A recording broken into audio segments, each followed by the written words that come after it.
What's up on YouTube? Welcome to the new time lapse. A new time lapse for the achievement Albania or Iberia, which you do obviously with Albania. Basically, I was putting this one away a long time. I usually don't play the small nations that I call them require 20 million restarts. But this one had a pretty strong opening since 1.19 due to some changes in the relations here. So the achievement is as Albania on all of the Caucasus region, this, and all of the Iberian region. The Iberian region is obviously the hardest part, and also to be tricky, these three islands are in Iberia as well, but not this. This is in Italy. So the tricky part obviously at the start is to survive the Ottomans, but you don't want to actually run away and not be attacked by them. You actually want to be attacked. It's a strategy, I did not invent it, it's around the internet. It's only new from this patch. So basically on day one, Hungary will always want to be your friend, like 100% of the time. So you ally Hungary, they have a good general, but most importantly, they have troops, which you don't. You have a badass general, but you don't have any troops. Also, Serbia, regardless of if you rival them or not, they will guarantee you after 2 months, for some reason. Now the best start is that the Ottomans attacks you first. If they don't, generally what I would suggest is you just restart until you get that if you want to do this strategy. You will know that the Ottomans will attack you because they will move after army to Skopje, or, well, I'm not Serbian, I don't know how to say that, but you know what I mean.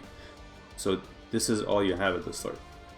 There's two tricky parts to that. First, the Ottomans need to attack you if they don't restart. The other thing is when the Ottomans attack you, well, this is what you want, and I'll explain why in a second, you'll be considered to be weak, and Venice has a chance of maybe attacking you as well, at which point you will lose anyways, almost, unless you're very, very lucky. But fighting both at the same time, you'll probably be alone against Venice, because Serbia will turn down the guarantee and Hungary will turn down the call to arms, depending on how far the war has been. So, I'm gonna start this and explain how things went. So how you do this is basically you build up to your 6th unit. You start with 4, you build two other ones, you ally Hungary and you get guaranteed by Serbia. This you don't have anything to do, and eventually when the Ottoman shows up here, already done, when the Ottoman shows up here, then you pay for your maintenance. They will attack you. As soon as they attack you, put Skanderberg, your general on it, your king, on your army, and then evade the Ottomans. The Ottomans will usually go for Kosovo for some reason, even though you're the goal, but go around. What the Hungarians will do is put all their troops on Vidin.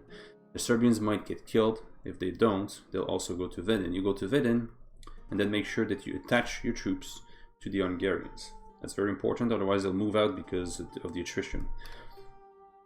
And then what you hope is that there's a good engagement that happens. Often what happens is after Kosovo they'll move to Sin, and then the Hungarians will see this and attack there. That's perfect, it's only woods.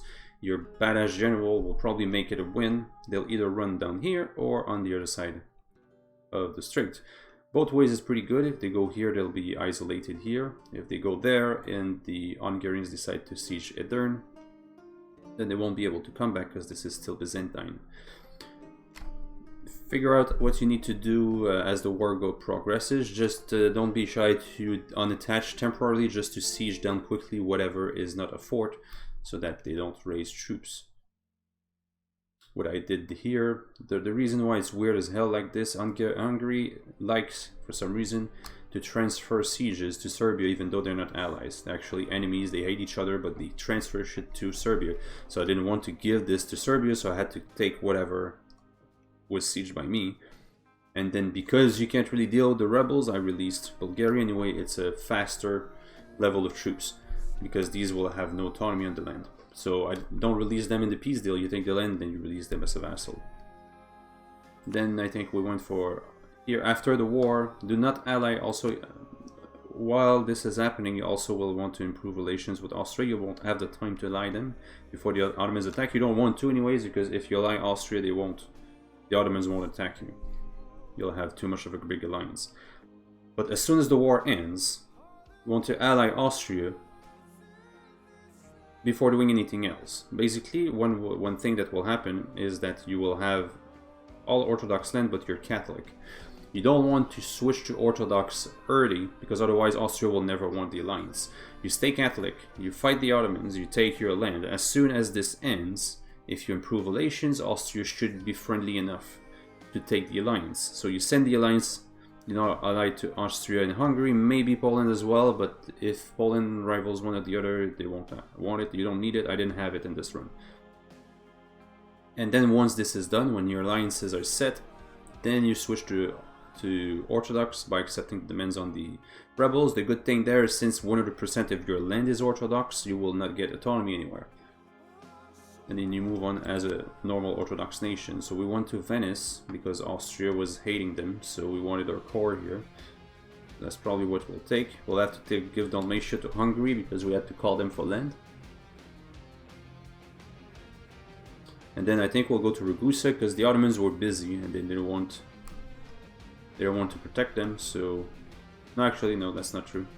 Athens will be released as an independent nation by the Ottomans for some reason at some point. But Athens will join the League of Ragusa, so we will attack Athens. Here it's slow because the Ottomans warned us until 68, and in 68 warned us again. So we had to do shenanigans to be able to attack people without having to deal with the Ottomans. So here we push down these two. Eventually we'll eat them as well. We'll take Ragusa as a non-belligerent. It will be a big, high number of aggressive expansion. But this is the trade center of Ragusa, which is a trade node. Not much is happening. We had to give this to Hungary as well. They'll keep it until the end anyways. Like I said, here nothing is happening much. We fought the Ottomans, gave the cores back to Bulgaria. We could do a 100 peace because we couldn't cross.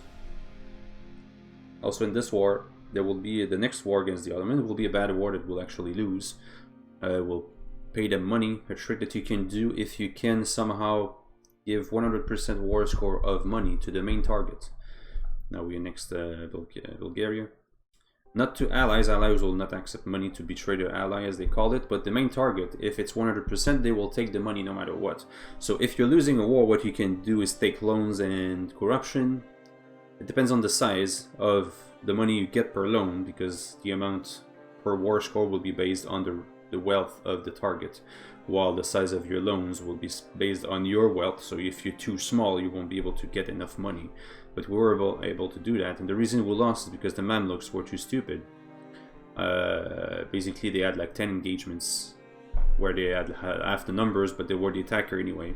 And since we went for Holy War, it was for battles, we couldn't get the war score up, and eventually they pieced out. So yeah. So Venice took this, we just took this back. Another thing too is the Ottomans across the run, not at the same time, they allied Venice. And then they allied Castile, and then they allied France, and then they allied the Commonwealth. So yeah, we had to always attack allies and not take land from the Ottomans because they were non-belligerent, just to break the alliances. We fought the Ottomans about 15 times. But soon there will be a war where we take this and push here. Now we were recovering from the corruption and the loans. We will fight Venice just to get his money to pay some of the loans. Keep in mind, the whole game will be allied to Austria and Hungary. Eventually we'll be allied to France as well. The Commonwealth will be a rival. Once you form the Commonwealth, we'll be allied to Russia temporarily, but eventually attacks the Commonwealth. I was not interested, my army was here.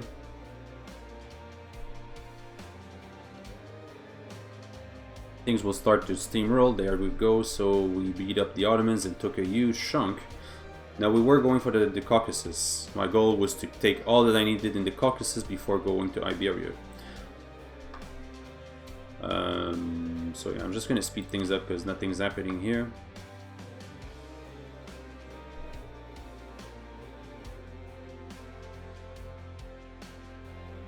In the next war, we'll take everything that the Ottomans has here, Trebizond and all the Caucasus part.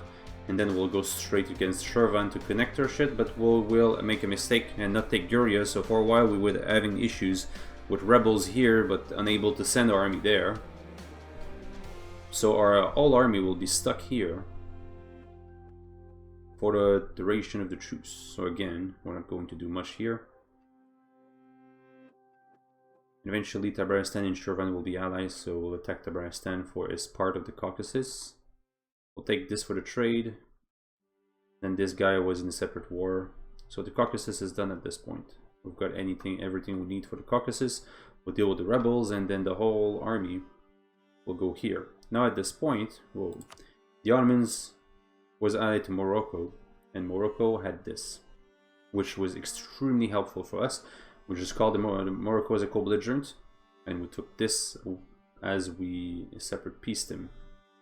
It was easy to go around anyways. The Mamluk are allied, Tunis and Morocco allies to the Ottomans, so we just carpet siege them and then move west. So with this, we sent all our armies here, 90,000 troops strong. We'll beat Portugal really quickly. Just take this, then we'll threaten Morocco for Madeira, because you got this somehow. At this point we're allied to France and we're just waiting for favors to build up. The first war will be very decisive, but very hard. The Spain had an alliance web that will never break. Basically we broke the alliances, but they will always get them back. With the Pope, which is pretty big, Venice, which is extremely rich, the freaking Commonwealth, and in the first war they had Milan, but Milan will peace out because Switzerland will attack them. In every war, France will do basically roughly nothing. They will just stand around. Oh, and the Netherlands, I forgot the Netherlands. So basically the Pope, Venice and the Netherlands will just rush France down. Eventually France always pieces out in every war, but it buys us time to kill the Spanish army. So we'll take all this to prevent France from taking it, and then release Aragon here for reconquest Sibi in the next war. Each war lasted about 10 years, because we had to rush down the Commonwealth. This happened, though, in between two wars, we ended up having a personal union over Hungary, an actual one, and Commonwealth attacked for it. They just got wrecked, they just get destroyed, so destroyed that Russia also attacked on its own, so that's why they have this. And we took this in the war just because, but they'll ally Spain back anyways, so when we attack Spain we'll have to fight them again. In that case we'll just white piece them. Here we rebuilt Aragon, make him Orthodox so he converts it to us. At that point I thought that I needed the land myself, but then apparently your subject can own it. And then the last war will eat all of this in like a few years, because imperialism and admin efficiency. And here we are in May of 1709. We have all the land we need for Iberia, Albania or Iberia. Our ideas, for those who are interested, the way we did it, we went defensive to have some advantage on the Ottomans. They have the supply, so I considered that all I would do taking something else that gives discipline is just catch up to them, but they had the numbers, so I needed another advantage, so I went for morale, which usually the Ottomans don't have. It worked. Religious, obviously, were Orthodox. That's the best thing you can do. Then offensive was for the force limit, because this guy took quantity and then offensive and then his mission. So every time we took land, he just had an idea to get back the force limit. He just lost. It took a while to outpace them in numbers. And then diplomatic and admin was just to get ready to blob, diplo for this, and admin for the corn cost. And quality, we just took it in the end to have like an edge over Spain. Because of defensive and quality and our finisher here with army tradition, we ended up with always having over 80 tradition in the end. So we wiped everything. Anyway, that's it guys. Thank you for watching. If you enjoyed the video, please like it as well as subscribe. Also, you can find me on Twitch at twitch.tv/Corroot. This was streamed. I'm actually streaming right now. And drop a comment. I will see you next time.